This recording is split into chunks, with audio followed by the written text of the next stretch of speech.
Where you at? Where you at? Oh, you got plans. You got plans? Don't say that. Shut your trap. I'm sipping wine. Sip, sip. In a robe. Drip, drip. I look too good. Look too good to be alone. My house clean. House clean. My pool warm. Pool warm. Just shake. Smooth like a newborn. We should be dancing, romancing in the east wing and the west wing of this mansion. What's happening?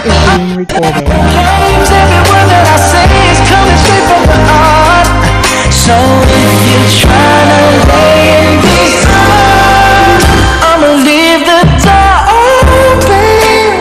I'ma leave the door open. I'ma leave the door open, girl. I'ma leave the door open. Let you feel the way I feel, and you want me like I want you tonight, baby. Tell me that you're coming through.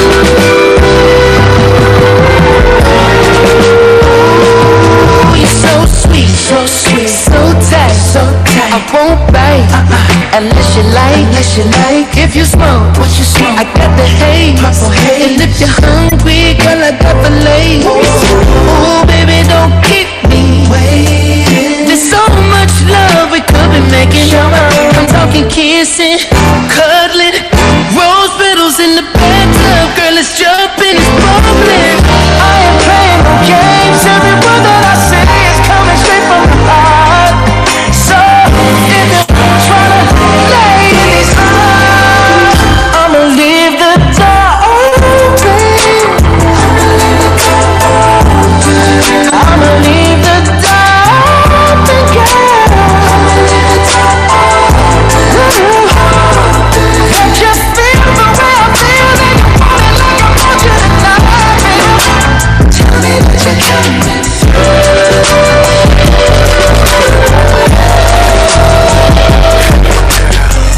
That's a vibe. She wanna vibe. That's a vibe. Yeah.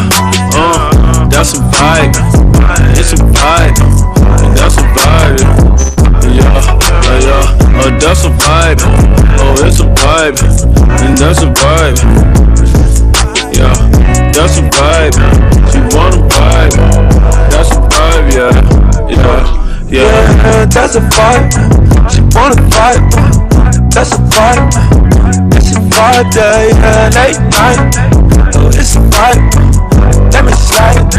Oh, it's a vibe, yeah. Dim the lights. Oh, it's a vibe, yeah. Get high, it's a vibe. Oh, it's a vibe, yeah. It's a vibe, don't you lie. You drippin', this one drippin' down your thighs.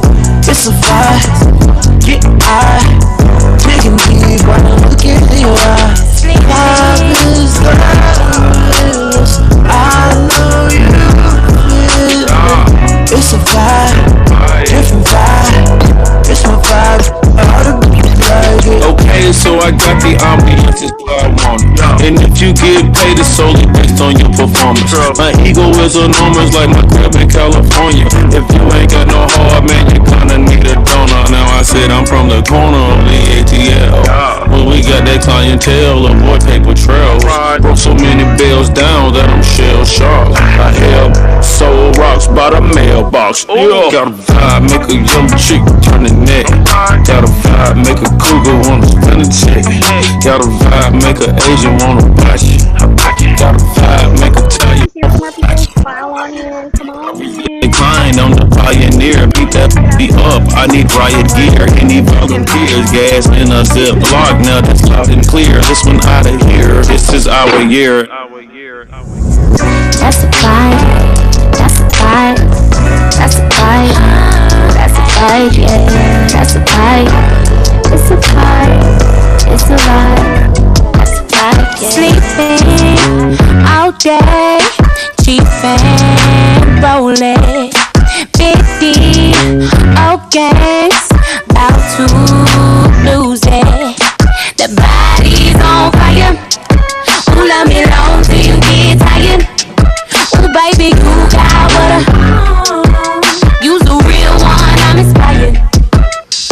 Break me out, I get you, I got when the lights is out. Summertime, so she put that game on pause. And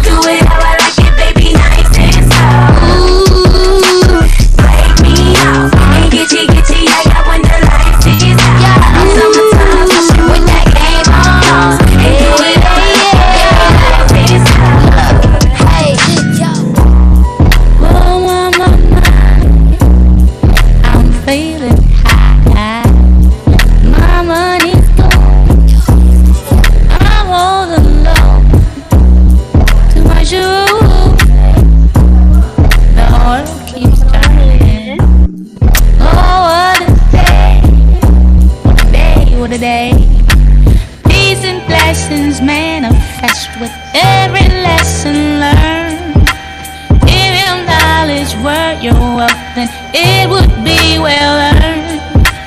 We were made in his image and cause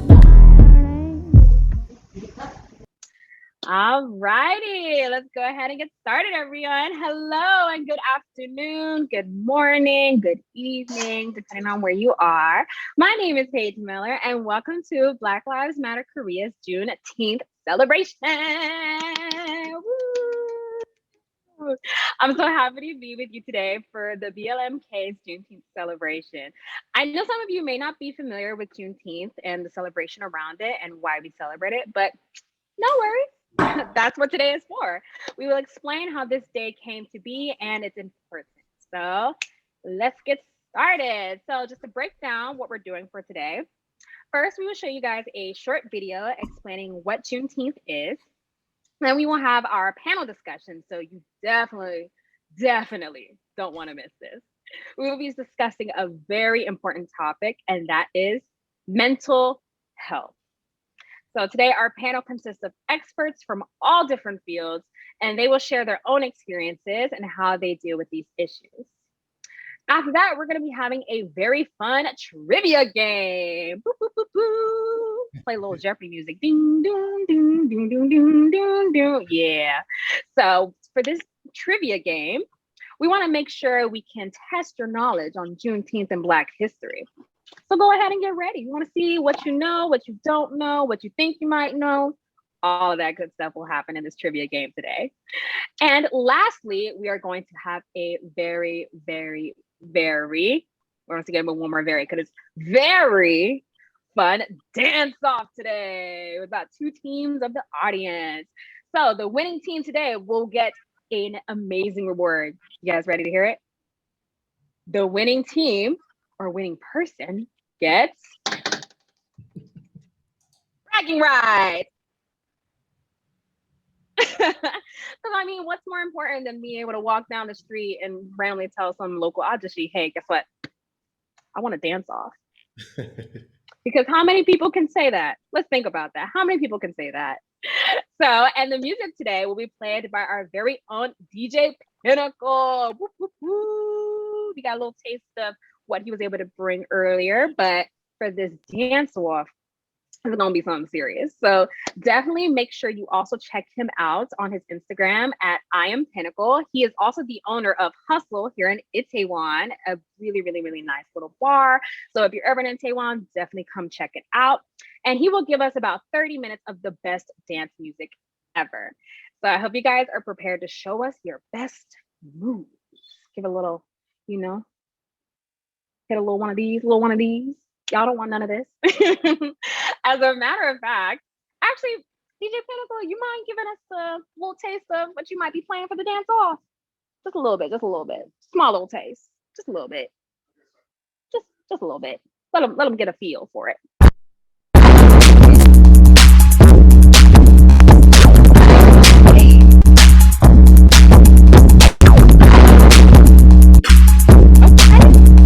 Hey.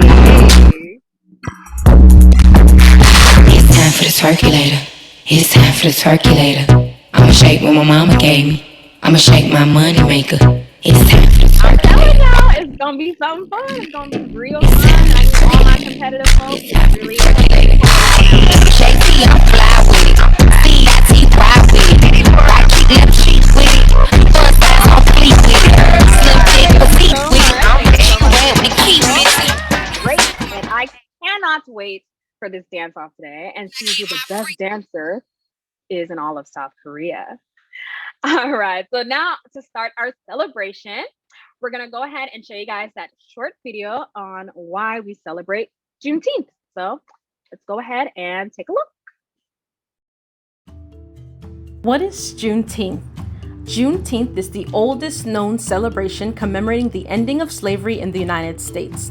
President Abraham Lincoln signed the Emancipation Proclamation freeing enslaved Africans in the United States in 1862, and the 13th Amendment passed Congress officially abolishing the institution of slavery in 1863.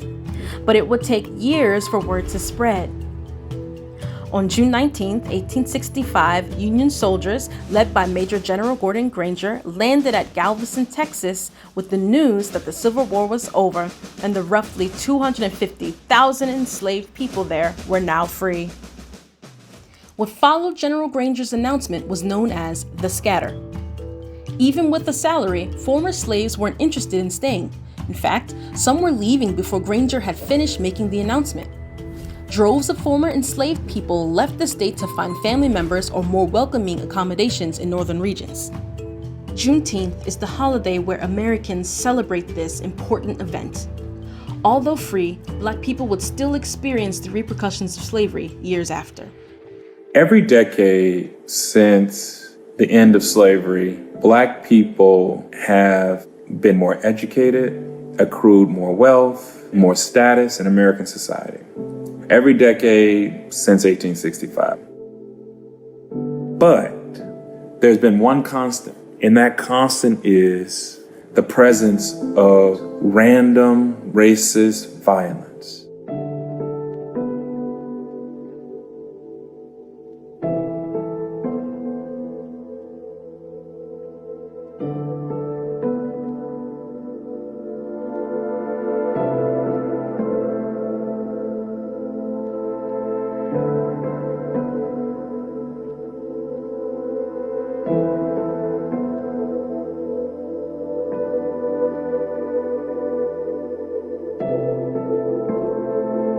What I see in George Floyd's murder was a white police officer attempting to dominate and to subdue a Black man who was not resisting, who could not resist. Even though slavery came to an end in 1865, the desire to master and dominate Black bodies did not. And we have never dealt with that. These are the kinds of stark realities that are highlighted during Juneteenth.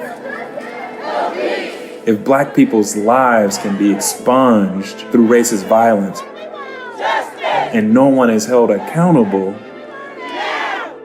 how free are we? Are we free?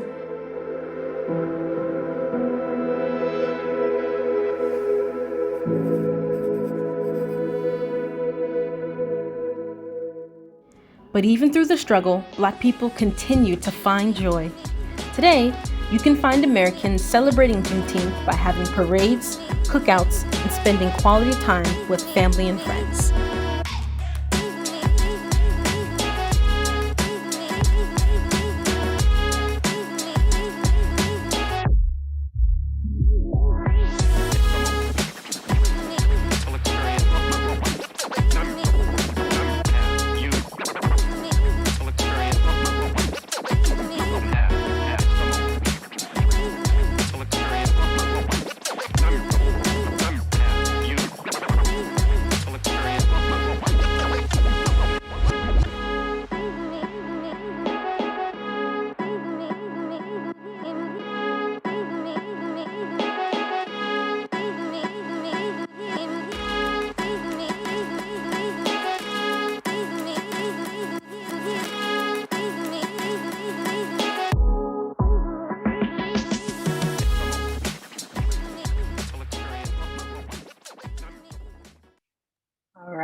That was some really great information. And I hope that gives you all some insight and some history about the importance of today's, or not today's, next week's celebration. We're just celebrating it a little bit early. And without further ado, let's get right into our panel discussion. So today we are discussing a very important topic, mental health within the Black community. And I'm sure this is a topic that many of us can really relate to. So Dr. Janice E. Davis Harrison will be our moderator today. And so we're going to go ahead and pass it on over to her. Thank you so much, Paige. Yes, ma'am, of course. It's shortly after midnight, New Year's Eve, 2017. As usual, my family and I attend watch night service at our local church to bring in the new year. And every year we go straight home, enjoy a bottle of sparkling apple cider, then off to bed. But this year was a little different. My parents, who are both retired military, live in Korea, and they do not get to return to the States very often. So we decided to spend the holidays in Georgia. My brother and his girlfriend was coming to join us, so we needed to rent a large SUV. So like every New Year's Eve, we cleaned the house from top to bottom, washed all the clothes, and went down to the list of family New Year's Eve traditions. We then headed off to church for what was to be a beautiful service. For the Black community, New Year's Eve watch night service has important historical meaning. On September 22nd, 1862, President Abraham Lincoln issued preliminary Emancipation Proclamation, deeming all slaves in the rebelling states free. This proclamation, however, was not to go into effect until January 1st, 1863. So as the clock neared midnight, thousands of Black slaves sat in churches, the only place Black people could collect in masses, and they waited eagerly to be free. As we sat and followed the narrative of our ancestors' tradition 256 years later, a sense of pride and joy swept through the church.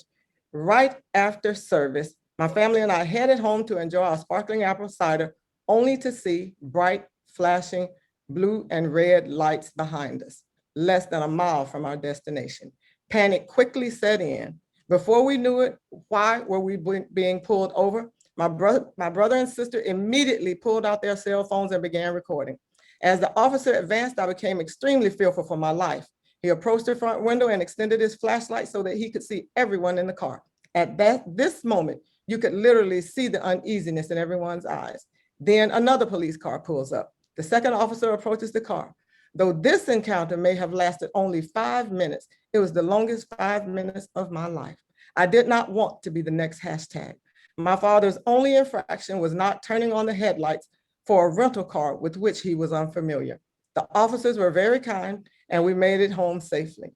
It was ironic that on a night when we were celebrating New Year's and they're reminiscing about our ancestors' freedom, we felt our freedom, in fact, our lives were in jeopardy all these years later. I was afraid, but why was I afraid?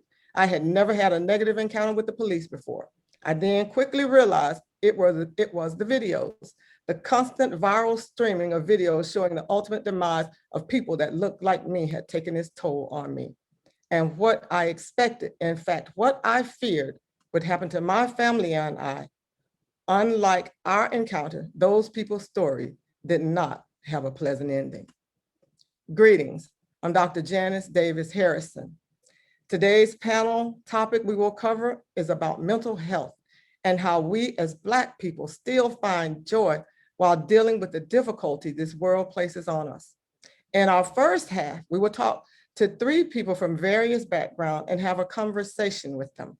Afterwards, we will speak with Dr. Lavonna Connell as she presents the topic on this subject. Let's first start off our event by introducing our panelists. First, we have Mel Watkins. Mel is an educator, a reader, and writer. She runs the blog Equal Opportunity Reader to promote diversity in reading. Her own writings can be found in Midnight in Indigo, Flash and a Flash, and Spill Stories. Next, we have Mr. Casey Lartigue Jr. Casey is the co-founder and co-president of Freedom Speakers International. He is also executive director of Giving Tuesday Korea, a lecturer in public speaking at Seoul University of Foreign Studies, and a columnist with the Korean Times. Finally, we have Ren Curry. Ren is an expat from Grand Prairie, Texas, an educator that dabbles in entertainment, also raising a 6-year-old daughter here in Korea. Thank you all so very much to our panelists. So let's get started. Let's start with you, Casey. So how do you define Black joy? Okay. Actually, I don't have a general definition of that. Of course, other people may do it. I like to refer to something that Skip Gates said a couple of years ago. So every year when the incoming freshmen at Harvard, Black freshmen start at Harvard, he'll give a speech to them. And he says that there are 40 million Black people in the USA, and there are 40 million ways to be Black. And so each person needs to find their own way, their own joy, their own way to enjoy their experience at Harvard as well as their lives. So for me, joy is bigger than, you know, particular race. Joy is something that everybody should, well, I guess everybody, at least most people should try to achieve in their lives. So I don't have a general definition of it. Okay, thank you so much. And I also like how they say the world didn't give it and the world can't take it away, right? So whatever you have with Right. that joy is internal, for sure. Thank you so Right. much, Casey. Ren, so you have a daughter here and you are living abroad, quite a different experience. So tell me, how do you teach your daughter about Black joy living here in Korea? Well, one thing my dad has always said was to never let anyone steal your joy. So I heard that growing up, and you know, no matter the different struggles that we deal with here, you know, I tell my daughter that we have to, you know, be happy about it. You know, we lean on our faith, and I say, you know, this is the day the Lord has made. You know, I will rejoice and be glad in it. So anytime we're going through something, I just, you know, say that we have to, or we should, you know, be happy that we're still alive, because, you know, life is such a gift that we should find joy just, you know, still being here. For sure, for sure. Be thankful in all things, for sure. Well, that is a great lesson, and one that I'm sure that she'll hold on to. Yeah, raise them in the way that they should go, and when they grow older, they won't depart from it. Thank you. Okay, Mel, so for you, I heard you are doing a special segment on Black joy on your Instagram, Equal Opportunity Reader. Can you tell us what that's about? Yeah, so, you know, there's been this huge push over the past year for everybody to suddenly recognize Black people in literature, in arts, in media, and I think that's great, but I noticed that a lot of the stuff that's being flagged focuses on trauma and racism, and that is not the entire Black experience. We have shared trauma, sure, but we also have shared joy, we have shared love, shared romance, shared adventure, so I'm highlighting Black joy and books that are about Black joy on my book portal, which is an Instagram, a blog, a Facebook, a lot of things. I'm sharing that this month to try and really get us to focus on the fact that our mutual experience is not only about trauma. We have a lot of joy as a people, and I think we need to recognize that and live it.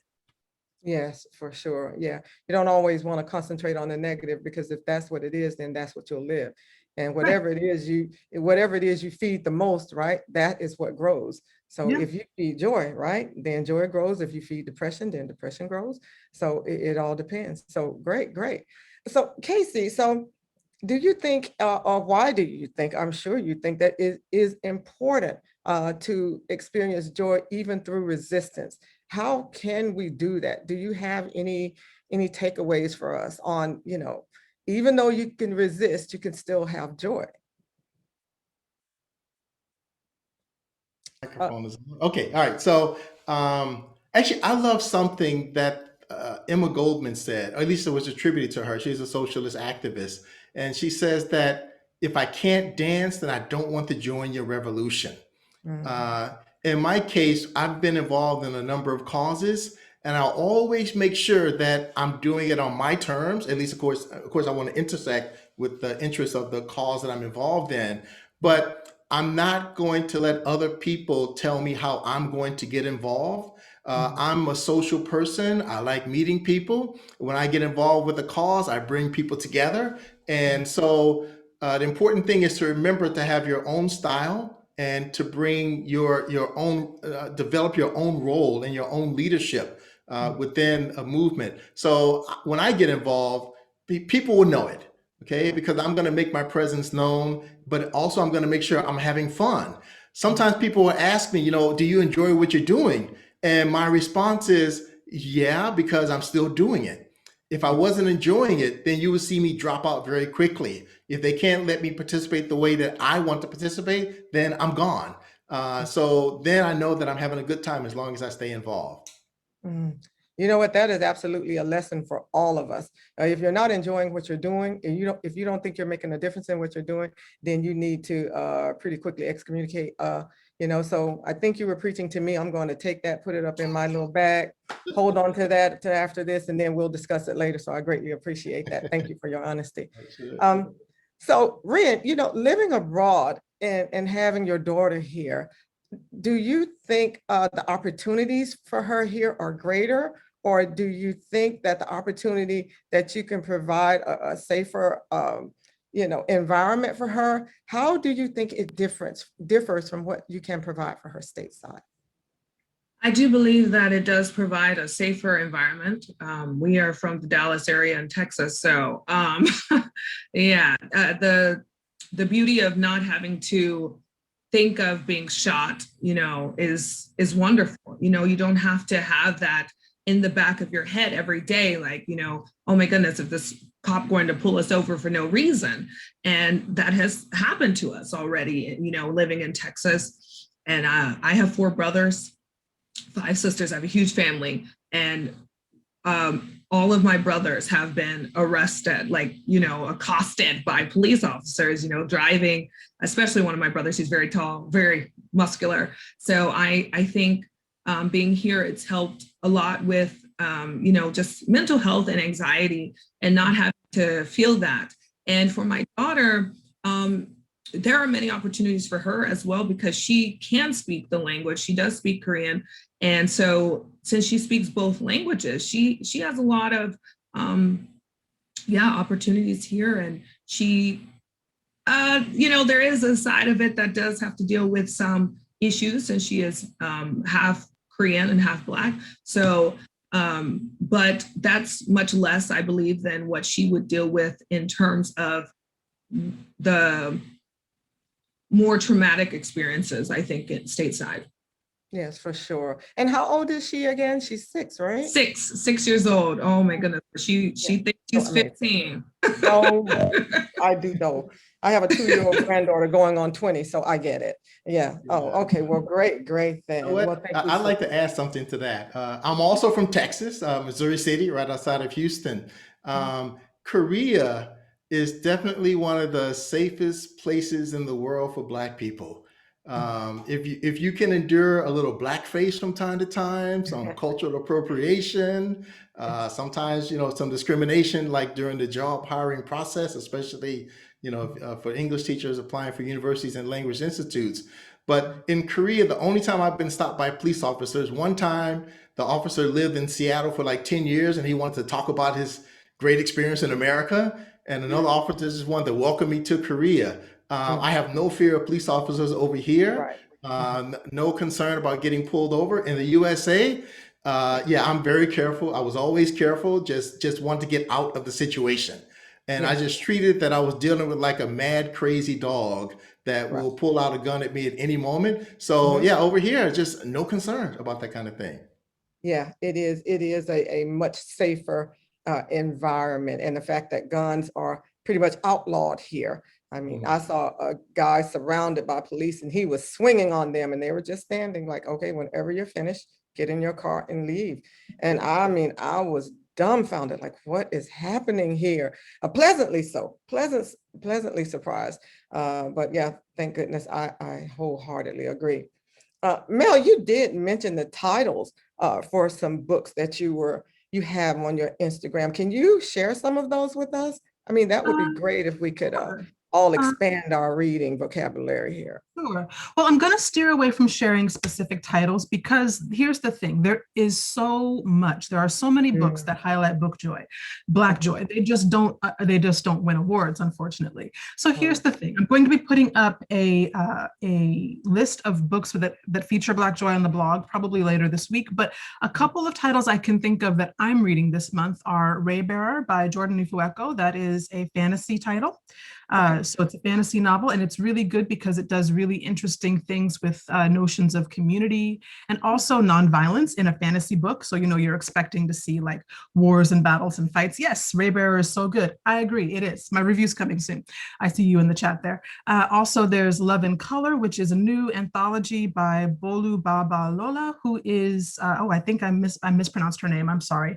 But she's literally an African-American writer, and she wrote a bunch of love stories based on the classic love stories that come from Black cultures. There's also memoirs. Hari Ziad has just written Black Boy Out of Time, which is all about growing up as a Black Hindu child, who turns out to be non-binary in a Black family. And these are things that right now, the predominant narrative is that must be a horrible existence. I don't know about the rest of you, but I often have young white people walking up to me and talking to me like my life is so hard, right? And Hari Ziad comes from this sort of perspective where they know that they're in a circumstance that the rest of the world sees as really difficult to live, but I keep misgendering them, I don't intend to, they actually highlight the joy in their life, the joy in their upbringing, which is great.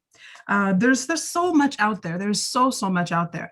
But I think you have to actually go ahead and really look for books that are interesting to you, because we have all of these books. They're just not highlighted in mainstream spaces. We have family stories. We have science fiction. We have fantasy. We've got graphic novels. There's another book I'm reading this month called Our Black Year, which is the story of it's a nonfiction book. This Black family decided to try and live for a whole year only buying Black-owned products and only patronizing Black-owned businesses.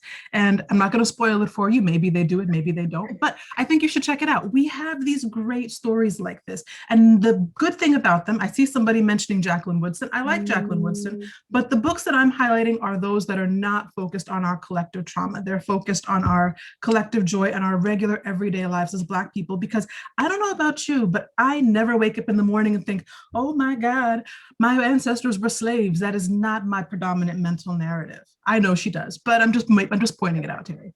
Yeah. Sorry, I'm talking back to the chat because I see a lot of comments, which is great.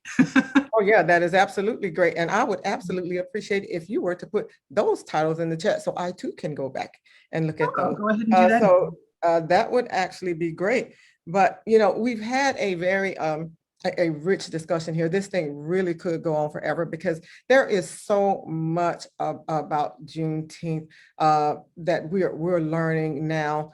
Some new to us, some that not, some about mental health. And to share with you that experience at the beginning, my eldest daughter did her master's degree at the University of Texas at Austin, and that was her thesis. That is what she wrote about our experience when my family and I went home. So that is what happened to us.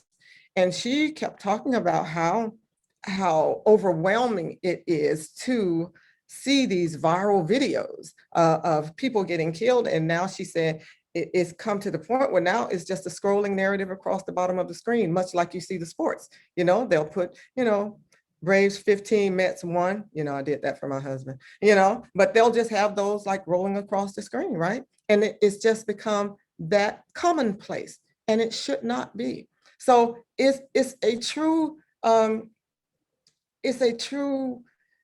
testament to who we are that we want to continue to learn about who we are.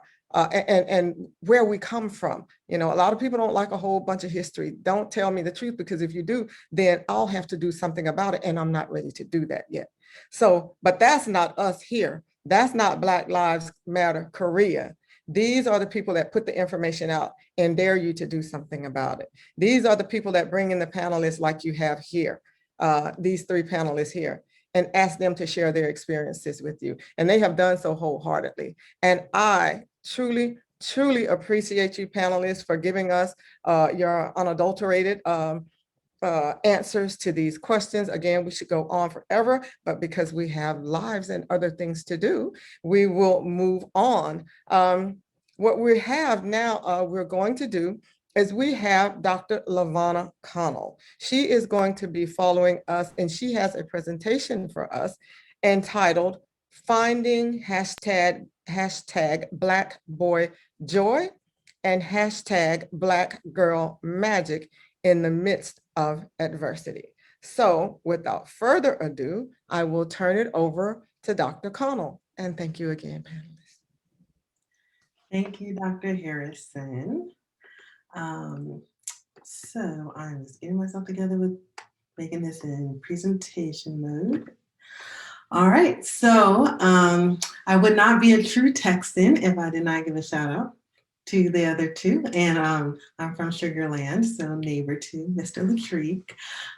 So I will jump into things because I know that we are short on time. And so what I will be talking about again is, of course, things related to our history and mental health. And I do not like doing typical PowerPoint presentations. So hopefully this is a little different for you. So here we go. So I grew up in Houston, Texas, and every once in a while, a wild animal would get loose. It would incite fear, anxiety, curiosity, but typically the day would end with the animal captured and returned to the local zoo. Just last month, a tiger was loose in West Houston, roaming the area for several days. As I scroll through my Facebook feed, I see the caption, "A Texas Ranger draws a gun on a loose tiger," assumingly the same one that had been loose for days. The setting is nice. Seemingly suburban neighborhood, large two-story homes with some white columns in the front.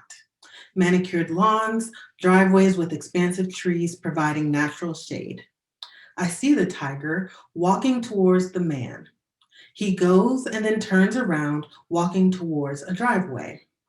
He then walks back in the direction of the gun holder, lays down, and continues walking in a circle.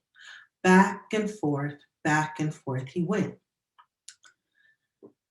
The man backs up, still with his gun drawn, and that's when the sadness, anger, disappointment, and fury hit me. And I thought, if that was a Black man, he would have been shot already.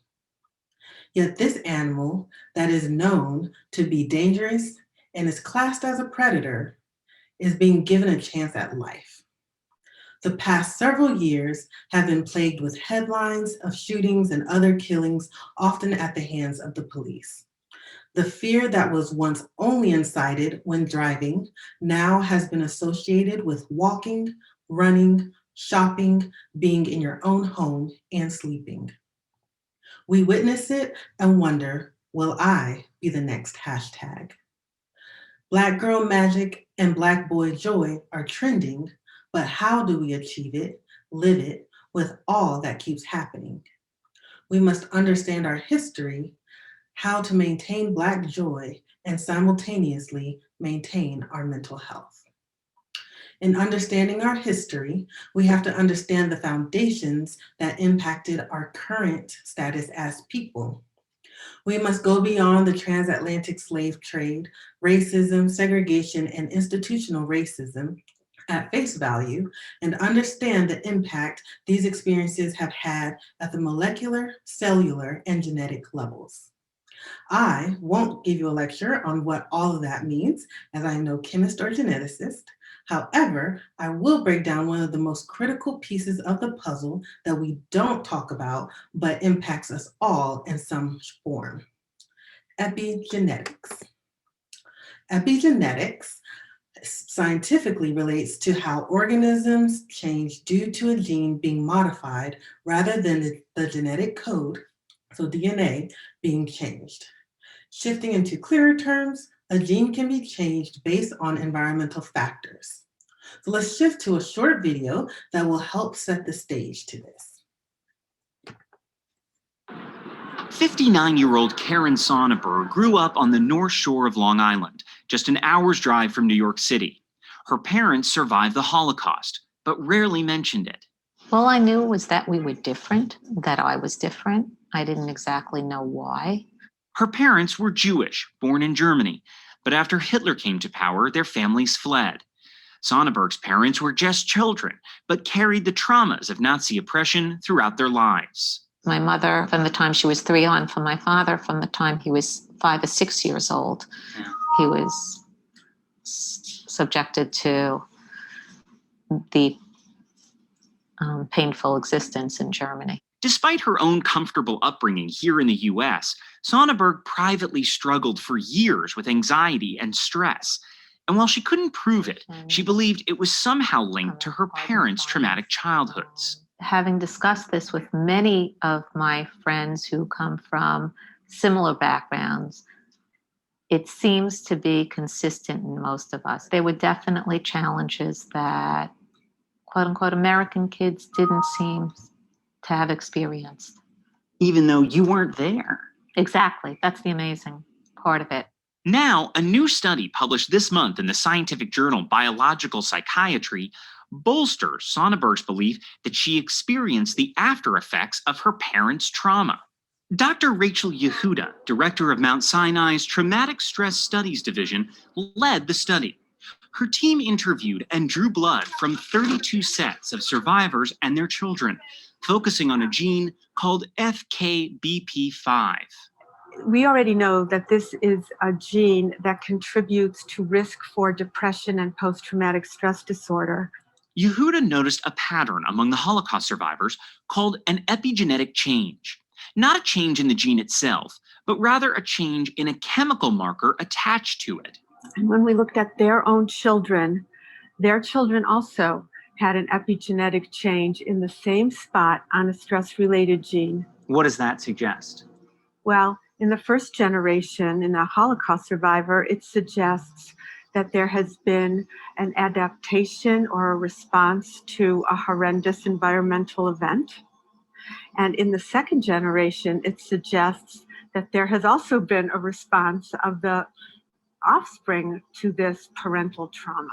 Which means children of Holocaust survivors like Sonnenberg could be more likely to develop stress or anxiety disorders. Though their study was small, Yehuda and her team controlled for any early trauma the survivors' children may have experienced themselves. How is it that a parent who was subjected to the trauma of the Holocaust is able to somehow transmit that to a child who wasn't there?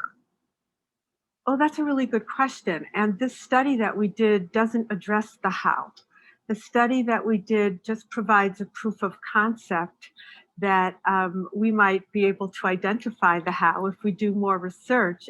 DNA is passed from parents to children, but research like Yehuda's suggests parental life experiences can modify their body chemistry, and those modifications can be transmitted to children as well. Scientists have examined this idea before. After a famine in Holland during 1944 and 45, children were born with the effects of malnutrition 2 generations after the food shortage ended. Previously, Yehuda herself studied stress hormone levels in children born to women who survived the September 11th terrorist attacks. She's been examining the link between trauma experienced by Holocaust survivors and their children for more than 20 years. A trauma is an event that changes you, and it doesn't have to change you for the negative.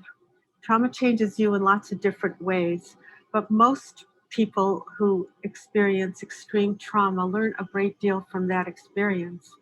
And some of those lessons may be lessons that are transmitted to the child, and that's not a bad thing. So with that in mind, you can imagine that, of course, 59. That is in relation to the Holocaust, but just how much more impactful and applicable is that to the Black community, given that slavery lasted hundreds of years. So the National Institute of Health published an article in 2011 titled Epigenetics and Lifestyle. And as I talk about this next part, I invite you to look at the PowerPoint and just some of the numbers and breakdown as it relates to African Americans and how we're impacted by various lifestyles. So the article speaks to several impacts to epigenetics to include food, psychological stress, and obesity. In some studies show that nutrient-rich foods are best for the human body. A diet rich in certain types of fatty acids generate mutated free radicals. Some foods foster a carcinogenic environment, while others foster an internal environment for health and wellness. With that in mind, then imagine your great or great-great-grandmother was on a plantation in South Carolina working in the fields long hours. It is finally mealtime for the slaves, and Massa and his family have already eaten. All that is left are the unwanted pieces of food. Maybe it's the molded parts of the food, the organs, or other unwanted pieces that were left for scraps for the slaves.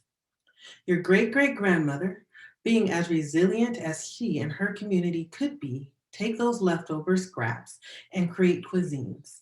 Chitlins, liver and onion gravy, pig's feet, and other delicacies. While ensuring the community could eat, what did this do long term to our health status and survival when chronic diseases arose? After decades of this type of food consumption, it begins to change genes. What about psychological stress? The same article speaks to the role of positive parental care and how higher maternal care reduces the stress response. So we flash back to the plantations that our ancestors were on and how families were torn apart. Can you imagine the impact that had on our families year after year? The foundations of stress were instilled by the system that was set up in that time. But it's not only a historical problem. The justice system has also created a world in which the opportunity for positive parental care is now diminished. This justice system includes the murders of George Floyd, father of Gianna Floyd, who now has less of an opportunity for positive parental care due to her father's murderers. This concept of epigenetics goes hand in hand with issues of attachment. I love how Dr. Joy DeGruy, author of Post-Traumatic Slave Syndrome, puts it. How do you know your parents or grandparents loved you? Did they say they loved you? Did they do things, buy things, say things that assured you of their love? Attachment is so critical in our understanding of where we came from because it helps us understand other aspects of ourselves. The idea that a spouse, child, or sibling would be sold was front and center, used as a device for fear and control. It was an emotional protection to not get attached to family members. Thus, there may have even been a lack of attachment. Why attach to someone who would be sold off at any given moment? Why make the separation that much harder, creating a bond? The twistedness of it was that there was so much fear and control that our ancestors felt it was better to beat their offspring so that massa wouldn't be the one to beat them.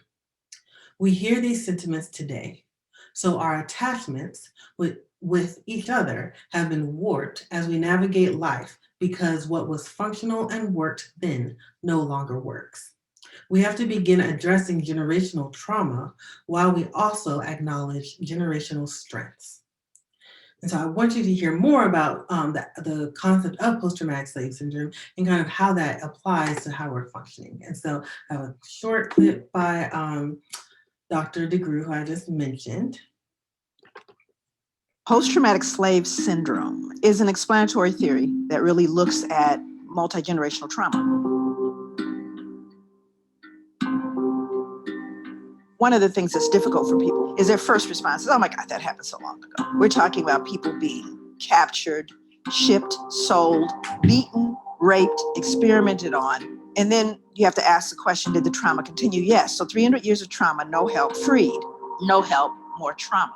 If it's a sustained trauma, then the impact of that is also sustained. When we look at multi-generational trauma, we're looking at people who are maybe victims of natural disasters and their families and their children, and generations of folks who have experienced war.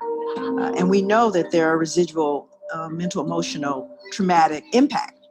And what I did was I started to look at the African-American experience, starting with slavery, as a real clear, long enduring trauma. I started to see that there were clear connections between that survival behavior and contemporary living in African-American experience.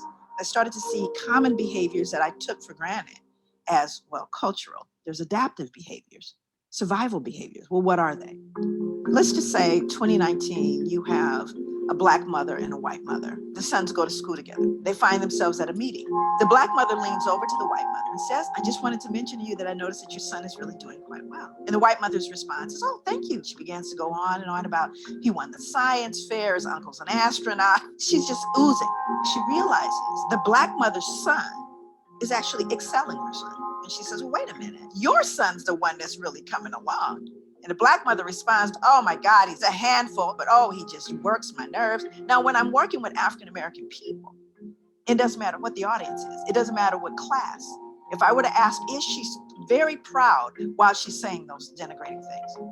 And everybody laughs and goes, of course, there's a secret. Because everybody Black knows that even though the Black mother is going, oh my God, she's really proud.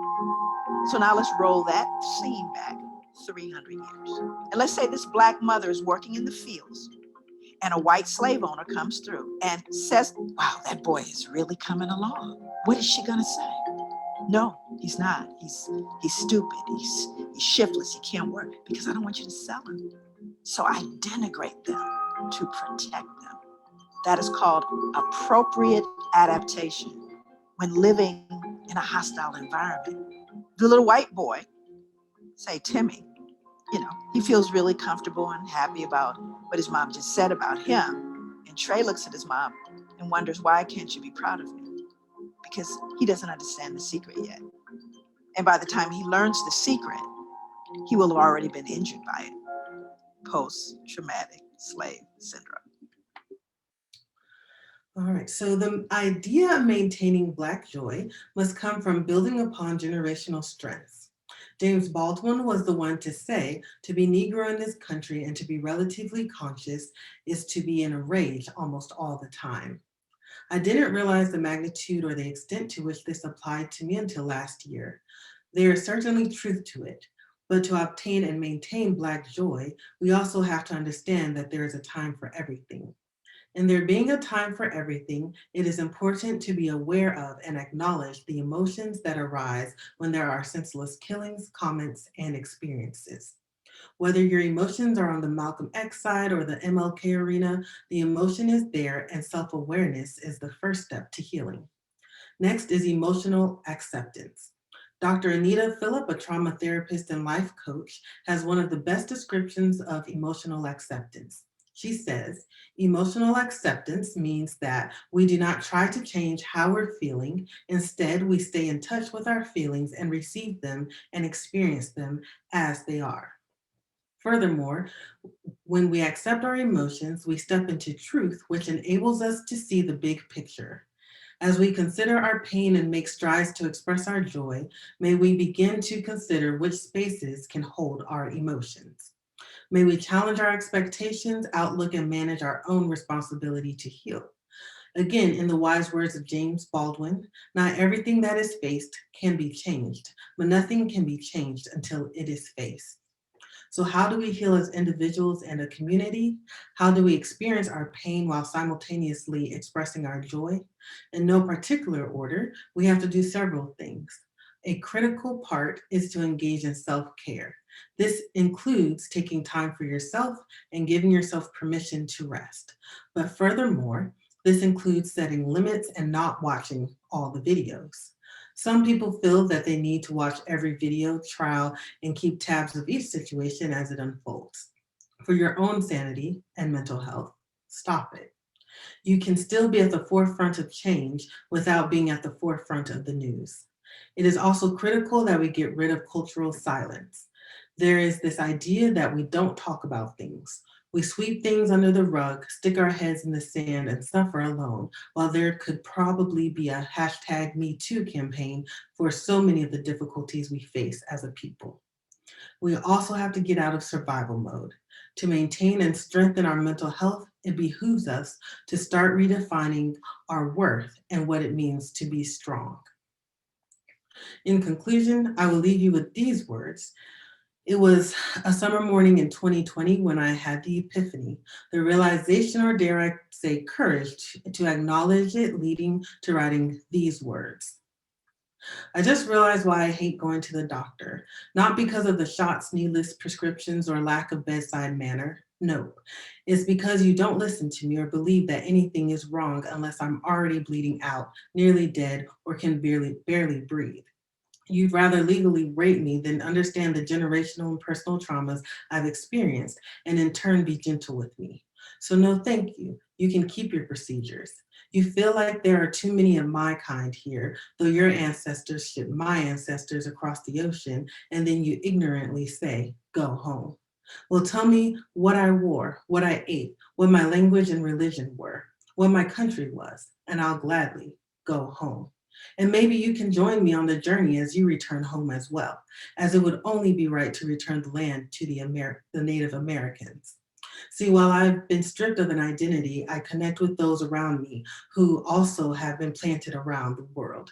Crushed by oppression, watering our own seeds with the tears of pain, hope, resiliency.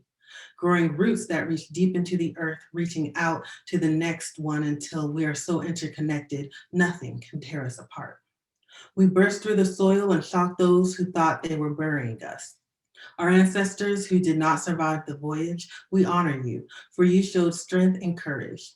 For our ancestors, Harriet Tubman, Henry Garnett, and the countless names who experienced slavery, we honor you, for you taught us resiliency, hard work, respect, and endurance. You showed us that anything is possible. Our ancestors who survived segregation, many of whom are still alive today, we honor you, for you have shown us how to live peaceful in the midst of adversity and how to navigate the injustices of society. And to each of you sitting here today who represents and lives the lives, the experience of the Black diaspora, we especially honor you, for you are your ancestors' wildest dreams. Through systematic racism, differential treatment in healthcare, housing issues, and continued exposure to seeing our Black brothers, sisters, and children killed. Through the pain of our forefathers, generational curses, traumas, and violence. Through unfair treatment at the job, attempting to drive while Black, shop while Black, walk while Black, sleep while Black, live while Black. Through it all, remember that they can try to bury you, but little did they know, you are a seed.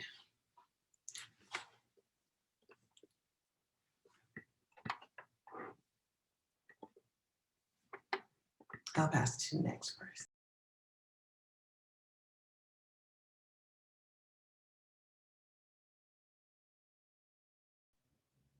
All right. Thank you so much for those discussions. Thank you so much to our panelists as well as Dr. Lavonna Connell. I learned so much about all of this. It was almost a little overwhelming. How about you guys? How do you guys feel? Yeah. Let's learn something. Let's see some hands up in the chat. Let's see some more. I saw everyone engaging in the chat earlier, and that was really, really good to see. But again, thank you to all our speakers and the moderator for such an important discussion. And we really appreciate you taking time out of your busy schedule to discuss mental health with us. And I think we're gonna go ahead and move on to our trivia session. So we're gonna go ahead and test your knowledge of Juneteenth and Black history. As you guys know, Juneteenth is celebrated on June 19th. So we will have about 19 questions for you during this trivia game. So good luck, Terry, and take it on away. Before we jump into our dance-off, we're gonna have our buffer section of our trivia. So hopefully you have downloaded the Kahoot, and we are going to get started. If you have your phone, you can download the Kahoot app. If you are on your desktop, you can go to kahoot.it and enter this game pin. We are going to wait until we get a few players on the screen, then we're gonna lock our game, and then we are going to get started. So if you could just enter this game pin and come on in. We're going to be giving prizes to our top 3 winners for this event.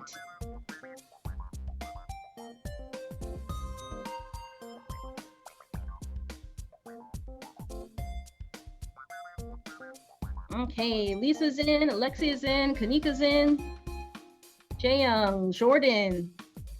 People are coming in. Renee, Mel, Christina, Grilled Cheese. Who are you? It's best if you use your Zoom name, so if you win a prize, we can message you right away to get your contact information. People are coming on in.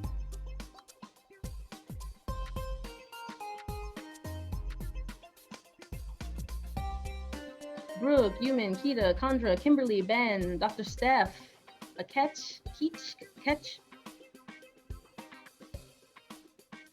Got 17 people so far. Don't be shy, come on in.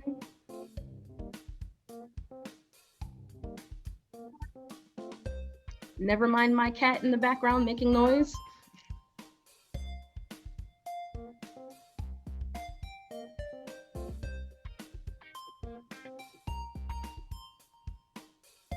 We're gonna wait a few more moments, then we're gonna lock it in and get started.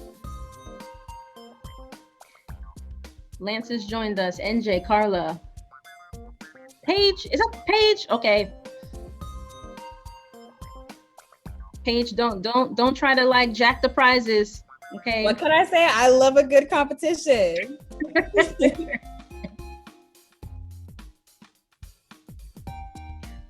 Come on in the room. Nina's here.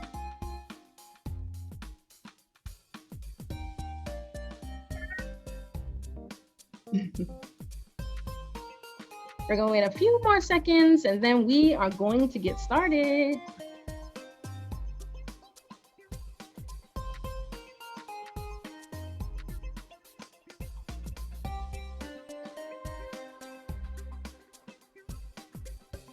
Dr. J is in the building.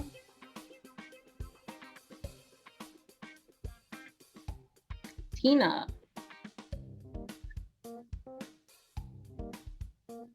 There's a lot of competition on this stage. All of the questions center around Juneteenth. So if you know your Juneteenth history, this should be a breeze. Honestly, if you paid attention during the video that was played when the event started, it should also be a breeze.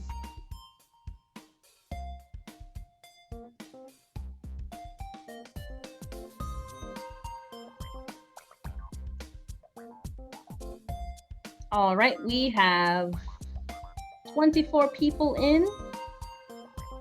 I'm gonna lock the room and we are gonna get started. Dr. C, oh, people still hopping in.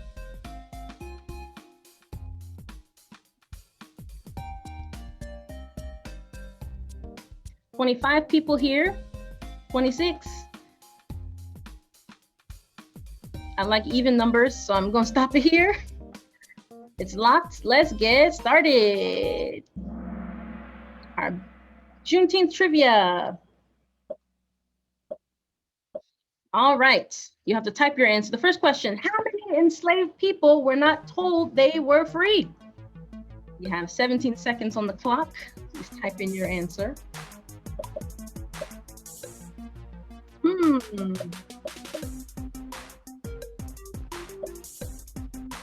4 seconds left.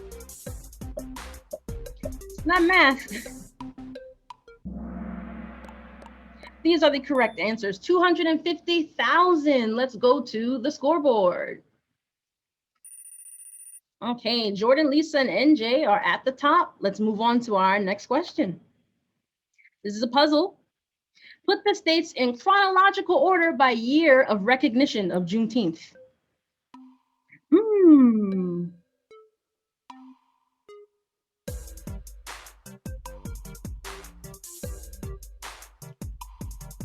I wonder if anybody knows this. It seems like a tough one.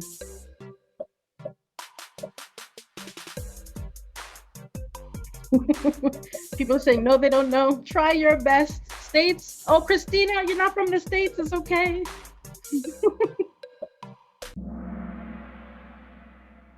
Ooh, nobody knew. That's all right. Scoreboard stays the same. We're going to move on to our next question. True or false? The Poor People's March ended on June 19th, 1968. We have about 16, 15, 14 seconds left.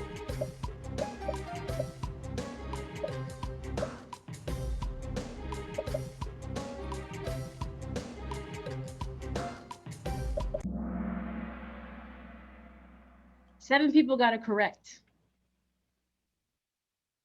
Scoreboard. For those of you who are new to Kahoot, you have to look at the screen to put your answers in the right place whenever we have those puzzle questions, just FYI for going in. NJ has taken the lead. Let's go to our next question. What is the name of the general order informing Texas that all slaves are free? Am I allowed to give hints? I don't think I should, but I feel like I should, but I don't know.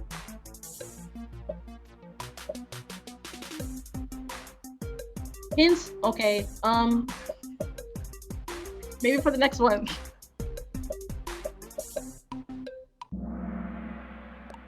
It was General Order number 3. Somebody said they knew it, but ain't nobody get it right. Oh no. Our scoreboard stays the same. Oh, she typed too slow. Oh no. Quiz, who read the Juneteenth proclamation? Now we done watched the whole video. We should know this answer. One of these answers is clearly not the correct one. If you choose that answer, I might put you on blast.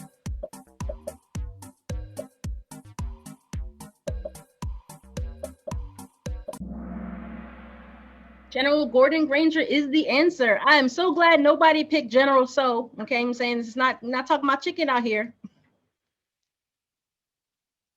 Scoreboard. NJ, Mel, Lisa. Okay, remember, only the top 3 can get a prize. Y'all better push through. Next question, true or false? Freed people did not leave Texas until after Granger finished reading the proclamation.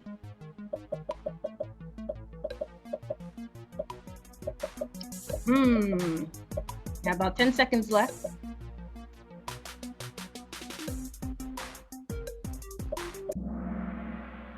Is indeed false. You know what I'm saying? Black people, they was like, let me get out of here before these people change their mind. They left before he even finished reading it. Scoreboard. NJ, Lisa, Alexa. Okay. Next question. Which is the Juneteenth flag?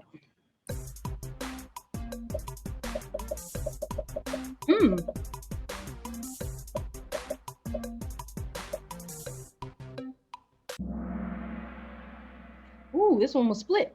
Yes. Doesn't this Juneteenth flag remind you of another flag in the States? What flag does it remind you of? Texas, right? It should. Our scoreboard. Lisa, NJ, J Young. Okay, Lisa's in the lead. Next question. You gotta type your answer. What plus what equals Juneteenth?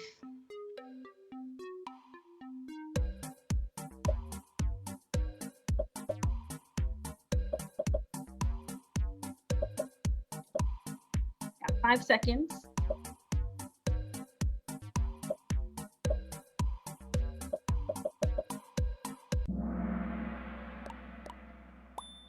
Yep, June 19th is Juneteenth. Let's see how it shook up the board. Lisa is hanging on. Jay Young's coming second, pretty close. Oh man, somebody wrote June and 19th. I'll give you a point in my heart. The first anniversary of Juneteenth was the biggest celebration to date.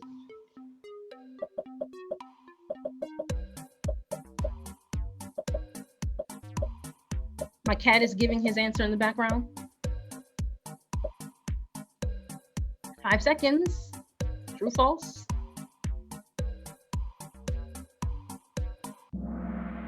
It's false. Let's see the scoreboard. Lisa, J Young, Mel. Lisa is hanging on. Lisa, J Young, Mel. Y'all want these prizes? Original observances of Juneteenth included parades and cookouts, prayer meetings and singing of spirituals, moments of silence and solemn reflection, talent shows and bake-offs.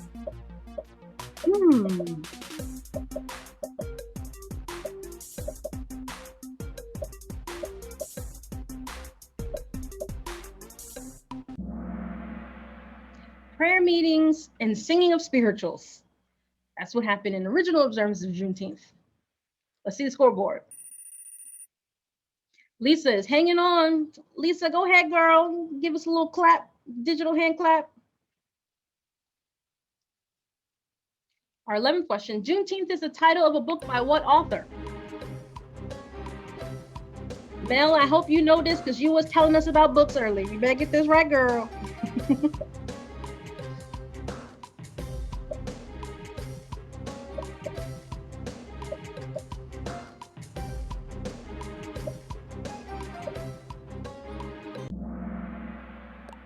Ralph Ellison. 3 people got it right. Mel, did you get it right?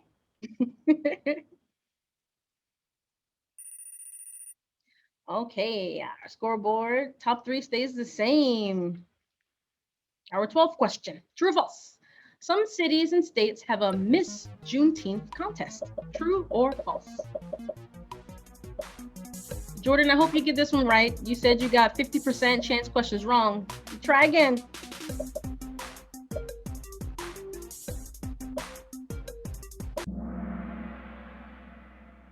Yes, it is true. Jordan, you got it right. Yup. Nice. Next question. Oh, scoreboard. Lisa, Mel, Jae Young. It seems like only these three are battling for the top spaces. Come on, y'all. Some new names need to be up here. Our 13th question. An essential part of all Juneteenth celebrations is what?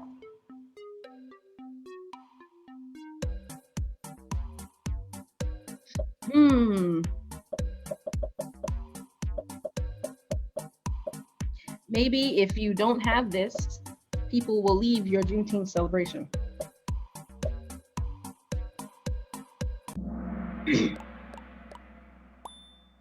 No, what did y'all write? What was written? People wrote food. Oh, I think people wrote the right answers, but it's case sensitive. True or false? The Emancipation Proclamation was an executive order.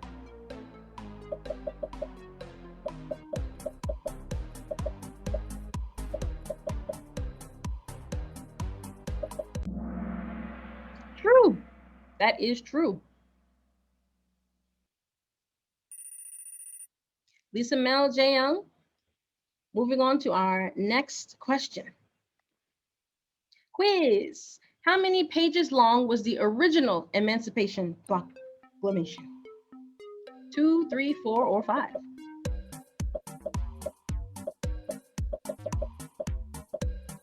About 10 seconds left.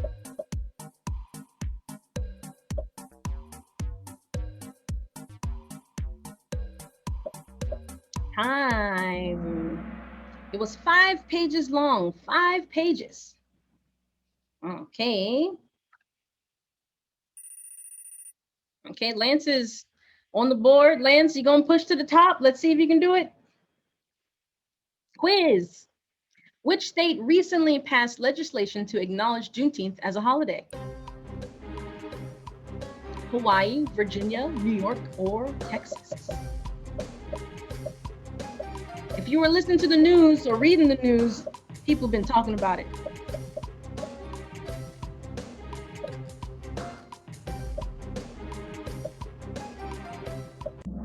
Hawaii, Hawaii.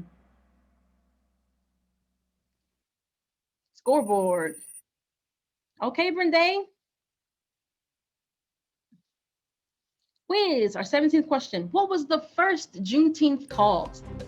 Freedom Day, Jubilee Day, Emancipation Day, Liberation Day.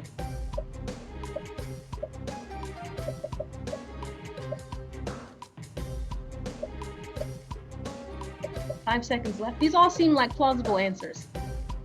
There's only one right one. Jubilee Day. Jubilee. Yep, that's what it was called. Scoreboard. Lisa, Mel, Day, and Jae Young. Our 18th question. Type your answer. What color food and drink can be seen at Juneteenth celebrations?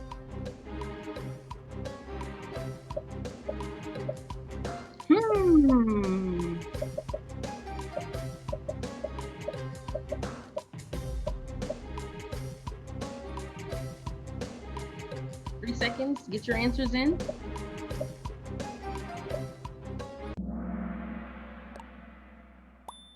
Red, that is correct. And scoreboard. Lisa, Melbourne Day, holding on. We have our 19th question left. We only have 19 questions because it's Juneteenth. June 19th, our last question. What does the red color of the food and drink shared on Juneteenth symbolize? Sacrifice and perseverance, determination and long suffering, hope and restoration, strength and courage.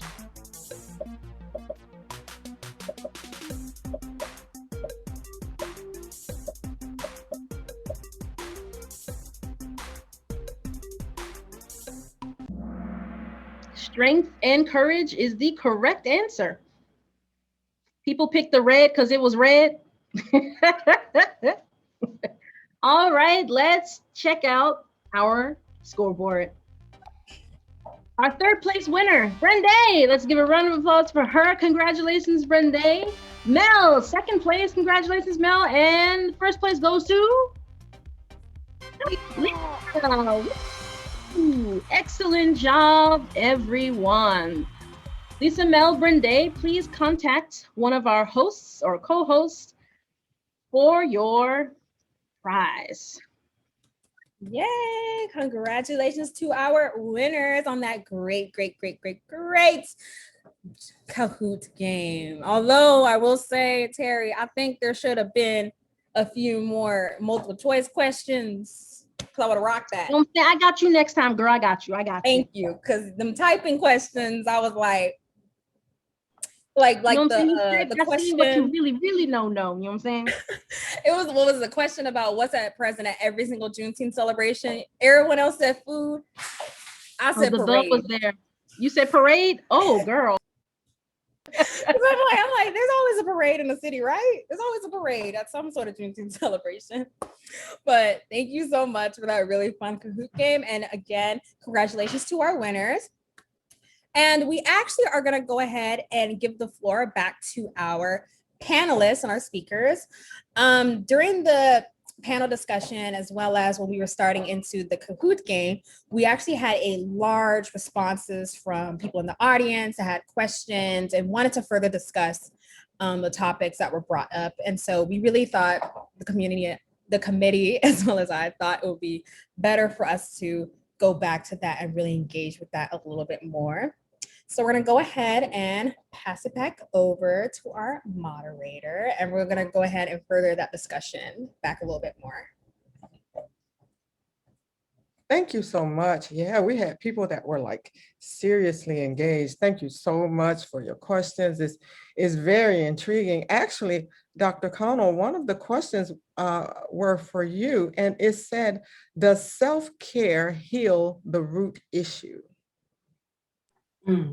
Yeah, great question. So self-care, so I guess the basic answer would be no. So taking care of yourself isn't going to take care of the root issue, but where we're at, if we kind of work with where we're at now, right?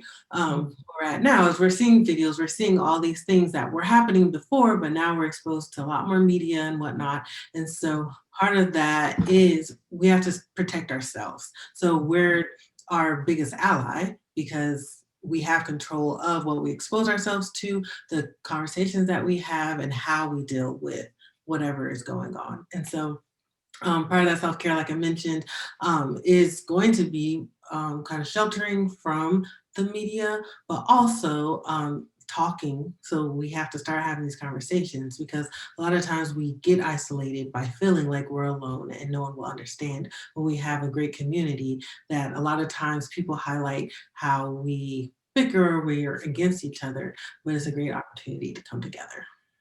Yeah, absolutely. And that's the big thing, giving us an opportunity to come together, giving us a platform, giving us a reason to discuss these things, because a lot of times if we feel that they are taboo, a lot of time with mental health issues, and this just isn't in the Black community, it all depends on your upbringing. So if we feel that they are taboo issues, then we kind of keep them to ourselves and we hide them and we don't want to discuss them. But now that you've brought to light a lot of these things that were definitely new to me, and I can only speak for me, and actually I see in the chat where other people said that it was new to them as well. So these are things I know that I will be Googling. I'm a Google person. And then after that, I go deeper, but surface first. Okay, well, thank you so much. There were, someone was saying about, Terry was asking about self-care as well as and healing the root issue, and was saying that in the beginning, there was a connection to how family care was important to healing trauma. And it all depends, I would guess, on your family dynamics. Some family want to go and get that healing, and then other families want to put Uncle Bob in the back room, kind of thing. What do you have to say about in family and healing that type trauma? Yeah. So let's say the last part again. How important is that? Are they in that process? Yeah, so family can be important. So ideally, we come from somebody. And so there's also a variety of different family dynamics. So not all of us have great relationships with our families. And so if you have a good relationship with your family, you can start, starting to uncover these things, the things that you notice are not okay to keep passing down. Change can start with you. And if you have a bad relationship with your family, or y'all don't really talk, or people don't talk about things, again, change can start with you, because you can be the person that changes the trajectory of your future generations. Okay, for sure. For sure. Okay. Also, I'd Casey, like to I have a question. Okay, go ahead. Oh, yeah, I was just about to address it. Okay. Oh, well, there it is. Yeah, the question I wanted to ask for you was the one that's all in the chat. Can you tell us about blackface comment? Can you kind of clarify what you meant by that? Yeah, well, first of all, thank you for clarifying it in the chat there. I want to just give briefly a little bit of context. The first time I came to South Korea was May 5th, 1992, on a trip. That was right after the riots in Los Angeles had happened. So that was April 29th to May 3rd of 1992. And at that time, Black soldiers were warned to stay on their army base because they might get attacked. Job ads in the newspapers were openly advertising for white, blonde, especially female teachers. One Black person I met at that time spoke fluent Korean and said he couldn't stay in the country because he was constantly hearing just negative, dirty things being said about him and about other Black people. When I came back to Korea, and I was working actually as an English teacher, I would hear things such as one company that wanted to hire me says, you know what, he's Black, but he's not really Black. He's educated and he's not dangerous. Okay. A friend of mine who actually I started dating a very nice young lady, met with one of her friends, and she told her later, you know what? He's not Black, he's cute. Okay. Now, 1990s Korea was a completely different place. And I think a lot of the people who just came here within the last year or last couple of years probably have no perspective about the way things were here in Korea. Now, about the blackface, the point that I was making is that Korea is a really safe country. And as I said, one of the safest countries for Black people in the world. Okay. And I said, now, if you're willing to endure a little blackface and cultural appropriation and about the job recruitment process, if you're willing to endure that, you can have a great experience here. Now, I've had the issue with the jobs and all that, not just, anyway, I've also experienced it. Now, with blackface, I don't even debate about it anymore because I've talked to enough South Koreans. They have no idea what Black people are talking about. Okay? And there have been a couple of cases over the years where it popped up. And I've talked with other people and, again, they wonder, what do you think about it? I said, you know what? If I had a chance, I would go and visit those South Koreans, make a presentation, because most of them have no idea what you're talking about. And I want to go back a month later and see if they had learned anything during the time. Now, I know some people say, I shouldn't have to teach them. Okay, I agree. You should not have to teach them, but I bet you'd have more blackface happening still if you don't do it. So the point is that it's out there. It happens. I think most Koreans have no idea that it's offensive to Black people. That's not to defend, and people probably get angry at that. So it's not to defend it, but just to say that it happens, and it's actually a minor thing when you compare it to the struggle that people have been talking about when you talk about like actual violence and attacks on people. So that was the point that I wanted to make. Yeah, for sure. And I can attest to that. I was here in 1988, 89. I actually met my husband here then. So I know exactly what you're talking about. We were getting Yankee Go Home for quite some time. So it wasn't a very pleasant experience then. And it is quite different now. People cannot fathom that was the imagine the difference. You know what? The thing is, the first Black person I met, she said, Korea is the armpit of Asia. Okay, son, why are you here? I mean, if you're not a U.S. soldier, why are you in Korea? Now, again, this was 1992. When I came back later on, things had changed a little bit, more Koreans that started to travel around the world. They had met more people than just Koreans and an occasional white teacher. So things definitely started to change. And when I came back in 2010, it was like a different country. Yes. In so many ways, including about race. Mm-hmm. That doesn't mean perfect. That doesn't mean, they just welcome everybody in, but it just means it's a whole different place. So a lot of people probably don't have that kind of perspective or context. Yeah, for sure. Can I Well, add thank you. Sorry. Can I add something in here on the topic of blackface, the way that Korean people perceive it? I just finished doing a series of workshops with some ladies from the Minerva School addressed towards Korean students, having to do with blackface and why it is or is not offensive. And even though, the students that I worked with did a great job of unpacking the issues regarding blackface, the thing that we heard over and over again from young Koreans was, well, we didn't mean it. We didn't mean it to be hurtful. We meant it to be admiring. There's this huge disconnect between understanding impact and intention, I think, in the Korean psyche. And that's a huge generalization, but I think that a lot of Korean people feel like because they don't mean it in a negative way, that it is somehow not negative. So what we wound up doing was retooling our workshops. And I've retooled a lot of my own personal conversations to focus on the impact. I don't care if you didn't mean it to hurt. It does. Right. And I found that that's a really helpful for me and for the work that I do in some of the workshops I've done. That's been a really helpful way to frame it in a way that makes it make sense. Of course. And I agree 100%, Terry. And that's what we're speaking to people about. But what I'm finding is that people really don't seem to understand that. So that's where, it comes, that's what I found has been helpful in these discussions. Mm-hmm. Yeah. And that's the key word, discussions. You have to be willing to have the discussions. If you only want to hear one side, if you only want them to hear what you have to say, or they only want to hear what they have to say, then there's no dialogue and it's never going to be straight.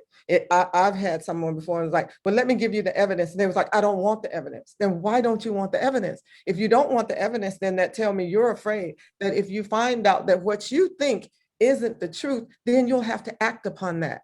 You don't want the truth. I've seen that in several places, and it's very disheartening. The truth should not be forbidden. You should act upon it. But if I don't act upon what is outside of what I thought to be true, then now I have to question who I am. So now I got a whole new dilemma. I would rather not know the whole truth than to have to act upon something that contradicts what I believe to be, what I thought to be true. So it is indeed a great dialogue. I thank you guys so very much for your questions. The panelists have been great. The conversation has been great, and we do appreciate it. We don't want everybody coming in here giving us the, yeah, we agree with you, yeah, you agree with you, because that's not the case. We want you to have this type dialogue so that we can all grow. If you'll notice, you'll see that where we have the websites, the media websites, the hashtags for different people where you can go and you can contact them. So please, for the panelists, just in case they didn't write it down, I will ask you to put that in the chat, please, all your handles, so that people can go in and contact you and have more dialogue. So please do that. I thank you so very much. And I will give it back to our beautiful and most gracious Paige. Thank you so much, Dr. Davis Harrison. And I'm glad we were able to have that moment to where we could really engage and discuss on these topics a lot more in depth. So that was really good. But it's time for us to switch gears because it is time for our moment everyone's been waiting for, the dance off. All right. So this is how we're going to go about it. Okay. So our organizers, they're going to spotlight about 4 people on the screen. Those 4 people will have about 1 full minute to dance their best dance moves, whether it's like a little running man, a little cabbage patch, a little, Millie Rock, little whip, whatever that band stance move is, we want to see it. We do not want you guys to play around. We need you to put everything all out on the table. Okay. And after that minute, the audience is going to be the ones that are going to type in the name of the best dancer of those 4 people. And then our organizers are going to tally up the votes, and that one winner will head to the finals. And then we will continue to spotlight 4 more people and doing that as we go. And then the final dance off will be at most 6 people. And once again, the audience will choose, and there is going to be a first, second, and third place. So before we start, let's get into some of the rules because, we can't have, just everything going on right now. We got to have a little bit of structure, right? So if you want to dance, go ahead and hold up your right hand above your head so that the admins will know that you want to be spotlighted, okay? But if not enough people raise their hands, we're going after everybody. We're going after you. We're going after the panelists. We're going after the guest speaker. We're going against the audience. We're going after the committee members. We're going after everybody.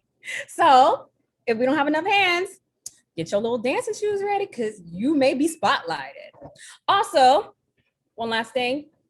We ask, please, please, please, please, don't vote for your friend. Please don't vote for your friend. If you know your friend can't dance and you just want to be nice, this is not the time for that. This is not the time. It's okay for the cookout, but not here, okay? So if they can't dance, don't be like, yeah, my bestie. No, please don't. Just type the name of the best dancer in the chat, okay? All right, do we have any questions? Do I see any questions? Any confused faces? Any excited faces? Any competitive faces? Okie dokie, without further ado, we're gonna go ahead and throw it on over to DJ Pinnacle. And for right now, we just want everybody to come on and get them dance. Just everybody, get into the vibe. DJ Pinnacle, are you ready? Let's go, let's get into the vibe.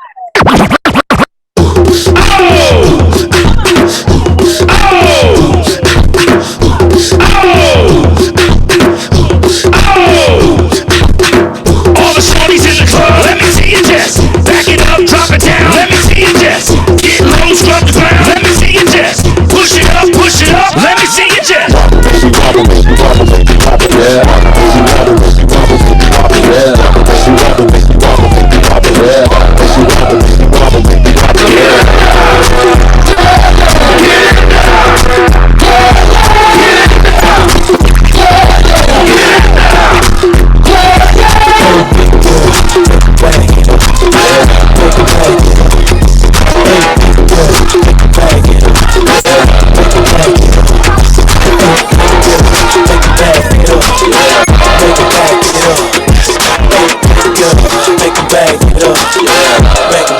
Everybody get your roll on. I know shorty and she doesn't want no slow song. Had a man last year, life goes on. Haven't let the thing loose, girl, in so long. You been inside, know you like to lay low. I've been peeping what you bringing to the table. Working hard, girl, everything paid for. First, last phone bill, car, no cable. With your phone out, gotta hit them angles. With your phone out, snapping like you Fable. And you showing off, but it's alright. And you showing off, but it's alright. It's a short life, yeah.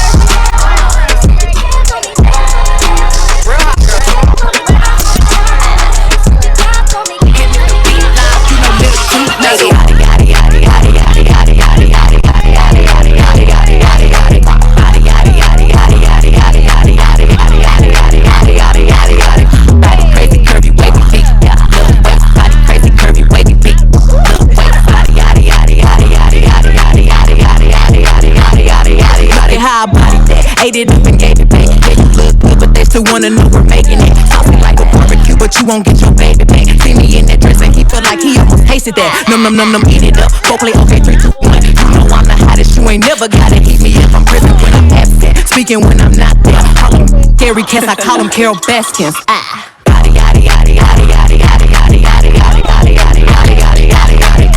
Yaddy yaddy yaddy yaddy yaddy yaddy yaddy yaddy yaddy yaddy yaddy yaddy yaddy yaddy yaddy. Body crazy curvy wavy teeth, yeah. Little waist, body crazy curvy wavy teeth, yeah. Little waist, body yaddy yaddy yaddy yaddy yaddy yaddy yaddy yaddy yaddy yaddy yaddy yaddy yaddy yaddy.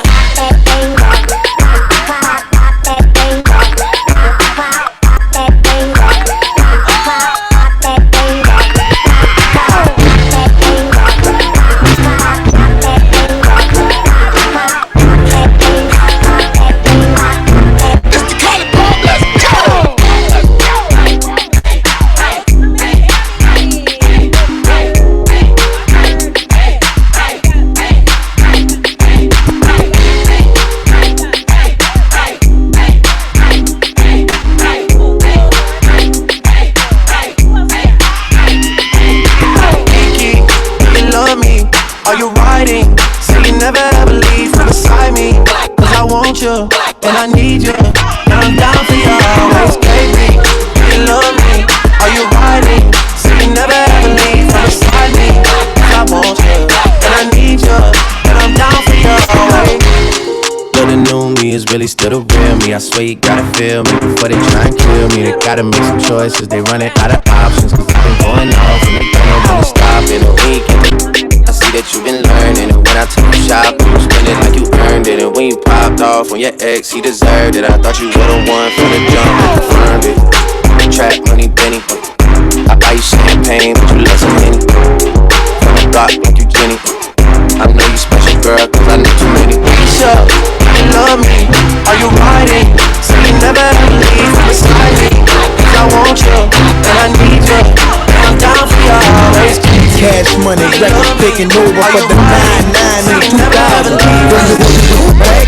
It's back there, nigga, wanna spend this cash in. It's last year, girls found with the cash in. In that year, you could ride in the jag in. With that year, you could smoke by your bag in. A grass year, got money like a flash year. A trash year, I'm a bitch, I'm a boy, yeah. Gun spray, yeah. A clear head, a flipper, yeah. Way busy, yeah. Like I just take a good, yeah. I'm out of hood, yeah. Let it be understood, yeah. It's all good, yeah. Gotta get to it low, yeah. On the hard, yeah. You was cool, yeah. Broad, yeah. When you draw, yeah. But you could do a trick, yeah. On the stick, yeah. You claim you want a bitch, yeah. They ain't it, yeah. I'm the daddy with the money, yeah. Don't it funny, yeah. Got more than the money, yeah. About 100, yeah. Never been no good, want to back that thing up. You a big fine woman, want to back that thing up. I'm a big daddy, want to back that thing up. Girl, who is you playing with? Back that thing up. Girl, you look good, want to back that thing up. You a big fine woman, want to back that thing up. I'm a big daddy, want to back that thing up. Girl, who is you playing with? Back that thing up. Girl, you look good, want to back that thing up. You a big fine woman, want to back that thing up. You gotta keep it back, yeah, nigga, left, yeah, nigga, put it on the grab, yeah, on the grab, yeah. Turn up the man. Let's turn up the man. Come on. Let's turn up the man. Oh my God. You know that I'll be back. Here I am. Let's turn up the man. Once again. Let's turn up the man. Top of the world. Let's turn up the man. My phone. You know that I'll be back. It's the return of the Mac. R.I.P. the Fur. I promise you ain't nothing like these LA girls. And we can sip slurricane, listening to Earl. Who knew we bring the bay to the world? Love letters to you. Hit different than anything I wrote. I sent flowers to your office, hope you get the note. I put an inside joke between us right there in the quote. I sing your praises all day, I'll hit the Whitney note. Cause you're my queen, all that I need, yeah that I mean. Radio hating rainbows, ultralight beams. This wordplay is more like tennis, don't need a team. It's just me and you and it's everything that it seems for real. Come on, let's do some things we never do. Switch sides, get dry. So what I need, don't turn down now. Tell me if you need a time out. Gotta get you in us, baby. Come and work with you, baby. Yeah. I'm on.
Now we had a good time.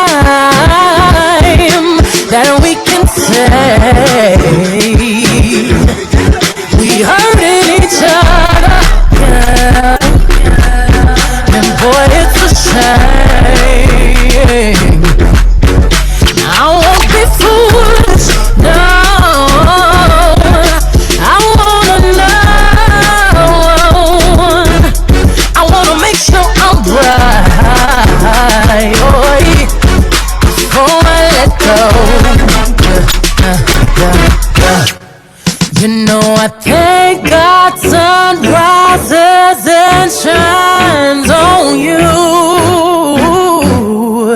You know there's nothing I would not do.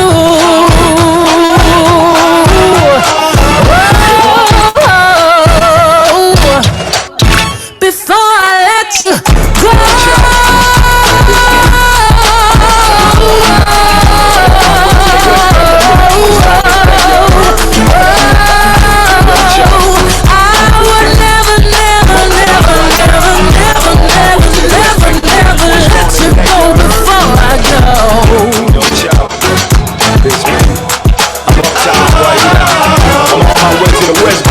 Twist on this thing, you heard? Oh yeah! Oh, oh yeah! Oh, oh yeah! Oh, oh yeah! Oh, you want top of style, top of style, top of style,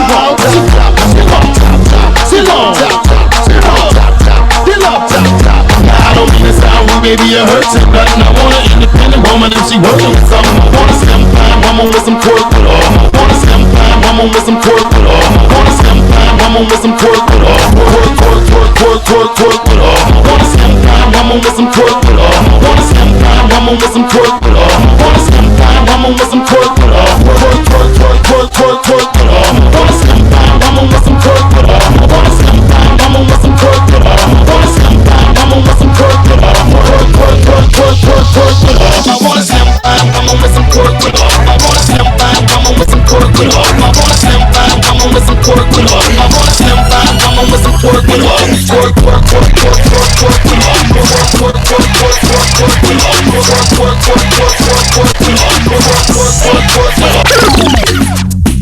I go on and on, can't understand how I last so long. I must have superpowers, rap 225,000 hours. Get a calculator, do the math. I made 1,000 songs that made you move you. And for the last 300 months, I made 16 albums with me on the front, and they bump. Where you get your beats? I heard 93 rappers hate like me. 2 singers and 10 comedians, and I'm still gon' yell it every time you see me. What's my favorite word? Gotta say it like short. Play on my court, ain't hang with the big boss, stay on the court. Blow the whistle. Blow the whistle. Blow the whistle. Blow the whistle. On glitter, waist on thinner. I'll show you how to bring it 8 figures. Ice on fatty, pockets on trigger. You better get the card and make it swipe like Tinder. I bit willow in the fire chinchilla. Money post me, all the hot get sicker. Thought killer, I don't need fillers. Never been a lame for the real chick. Take on the FaceTime, you could never take mine. End up on a dateline, With no day job, get your wop, always on the course side, Big millionaire boys wanna eat out. Shot from the west coast, they wanna go down south. Alright, everyone go ahead and type in your favorite dancers. Put it in his mouth. Low waist, fat, baby, tap in. Tally them up and we're gonna bring them all up Tap in. for the Diamonds dancing on your neck, better battle. tap in. Tap in. Get money, get rich, baby, tap in. Tap in. MLB, I see gang, better tap in. Yeah, you got it.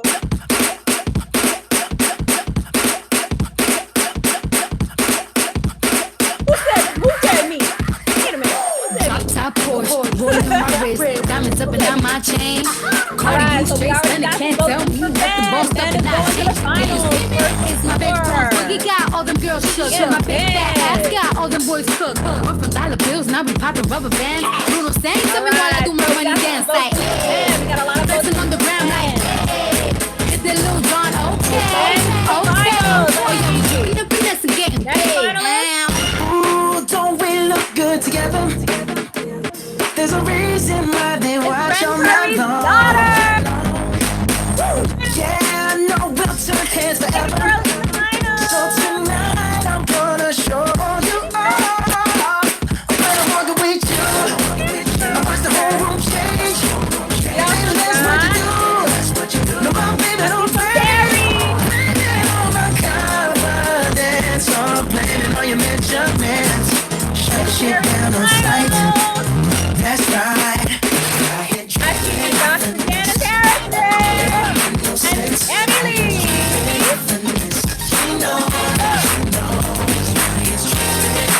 Hey, come on, dancers.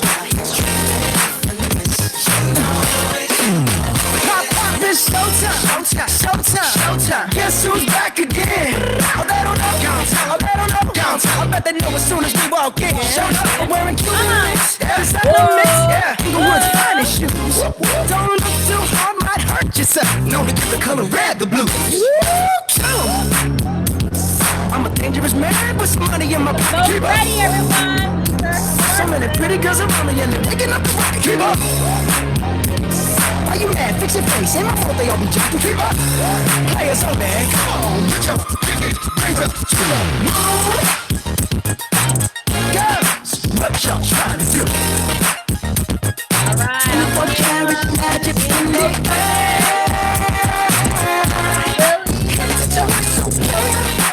Look out. You might think I'm crazy, the way I've been craving. If I put it quite plainly, just give me them babies. So what you doing tonight? Better stay doing you right. Watching movies, but we ain't seen a thing tonight. I don't wanna keep you up, but can you keep it up? Cause then I'll have to keep you up. Keep it up. I've been drinking coffee, I've been eating healthy, now I keep squeaking. Can you stay up all night? Don't need to the daylight. 30 for the daylight. Can you stay up all night? Don't need to the daylight. 30 for the daylight. When we stay up all night for the jet lag, you bring your pints and overnight bag. Add up the numbers or get behind that. Play that behind that. Listen, you'll find that. I want that out to Kashi and I want your body and I make it obvious. Wake up the neighbors, we got an audience. They hear the clap, but we not our flyers. Keep the moment. I let you have it. Why don't you stay so? No punches got the road. You got to keep it focused. You wanna focus. Every time I take a break, the game is so boring. Pretty like Naomi, Cassie plus Lauren. Spitting like Weezy, plus Lauren. More like the Ramsey, now that's Gordon. They don't understand the backtalk I'm scoring. When they think they top the green, they start falling. All right, I think we're giving about one more minute. Let's stop the ass like young Kiki. Last Geppetto, plus Letto, it's nice to Letto. Tell Mike Jordan, send me my retros. I'm just outro. Ain't talking medicine, but I made a morphine. Ever since I put the cookie on quarantine, you know this thing ain't one like a felony. All he gotta do is say the word like a spelling bee. Keep the moment. I let you have the moment. Why don't you focus? Just got to keep it focused. You wanna say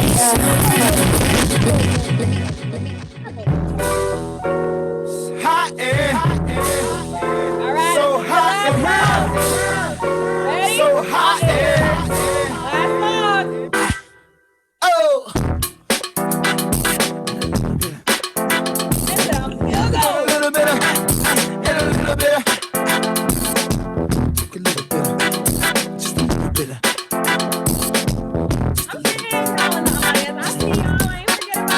I was like, it's getting hot in here, so take off all your clothes. I am getting so hot. I wanna take my clothes off. Oh, it's getting hot in here, so take off all your clothes. I am getting so hot. I wanna take my clothes off. Down at the bar if you ain't popping the bottles. Come on, get a lot of fame if you ain't pushing the bottle. I see you driving, what's called? Ain't hitting the throttle, and I be down to 100 top down and gobble off the freeway. Exit 106 and parked it. Ashtray, time to park it. Gucci collar for dollar, got out and walked it.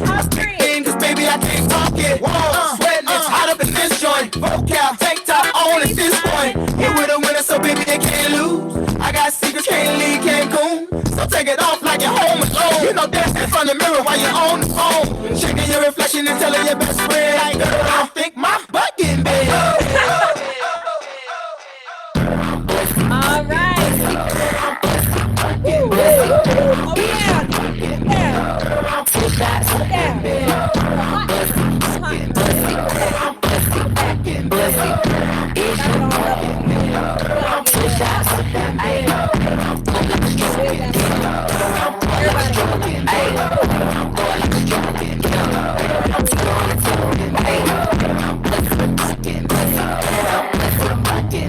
It's the market.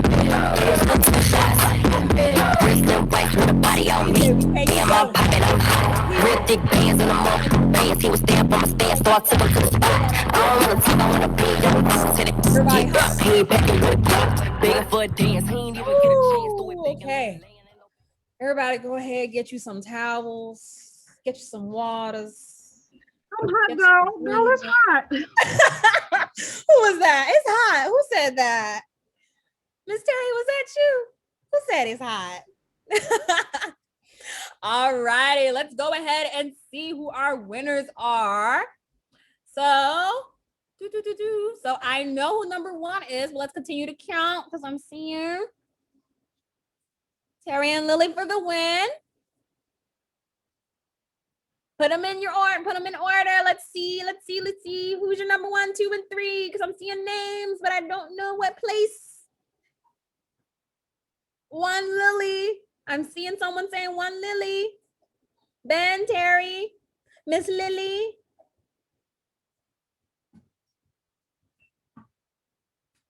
All right. All right. Kimberly told Ben to hydrate. All right, so I think, woo. Hold on, these names going up very fast. Hold on, I'm a little tired. Was y'all feeling my back twerk? My back twerk? I think Negative. I think everybody was feeling it a little bit. You know, everybody felt it. I think we all felt it. All right, so based on what I am seeing, I'm trying to count. I'm like, math. Whew, math. All right, and so we got our final 3. So 3rd place goes to, everyone drum roll, please. Harry. All right, thank you, Miss Terry. Yeah. Breaking the back and breaking the bank. Yes, ma'am. Breaking the back, breaking the bank. We love that. All right, and that means our number 2, 2nd place goes to Miss Ren's daughter. Woo, baby girl. Look at her. Ah, she's so cute. I'm gonna cry. She's so cute. Ah, congrats, darling. Congratulations. And that means our 1st place winner is me. No, I'm just playing. Mr. Ben. Ow. You definitely deserve that. Go ahead and towel off. Get you some water because you did that. Indeed. You did that. And as like we said, your winning prize is bragging rights. So everybody, you know, y'all just won the Juneteenth celebration dance off. I promise you, you're gonna get some props. I can assure you that. But yes, congratulations to all our winners for today. And unfortunately with that means it's time for us to wrap up today's Juneteenth celebration. Oh no. So once again, I want to go ahead and take this time to thank everyone for joining us today. First and foremost, I want to go ahead and say thank you to all of our panelists, Mr. Casey Lartigue Jr., Miss Mel Watkins, Miss Ren Curry, our guest speaker, Dr. Lavonna Connell, and our moderator, Dr. Janice E. Davis Harrison. So once again, everyone, please give a round of applause for our panelists, our guest speaker, and our moderator. Terry, what you still doing up here? Terry, move.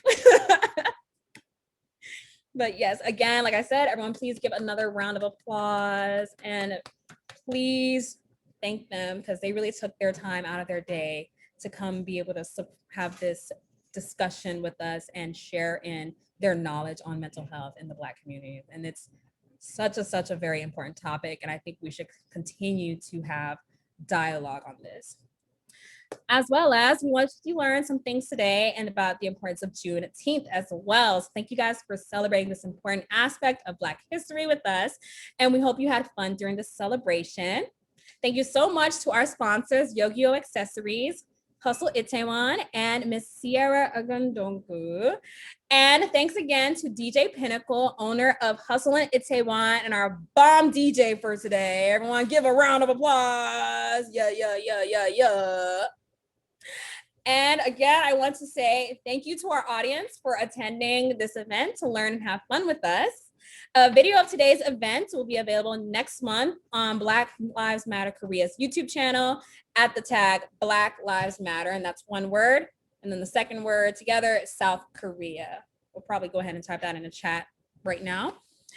Thank you to all our event committee members, Miss Tara, Miss Terry, Miss Ash, Miss Erin, Miss Nalili, Miss Keiko, Miss Jacinta, and Miss EJ for putting this event together. And we really appreciate all of your hard work on this project. And thank you again to our audience for sharing this time with us today. And remember, Black lives will always matter.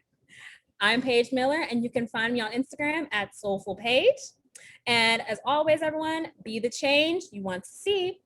And I'll saw y'all later. Thank you so much for joining us today, everyone. DJ, play us out, please.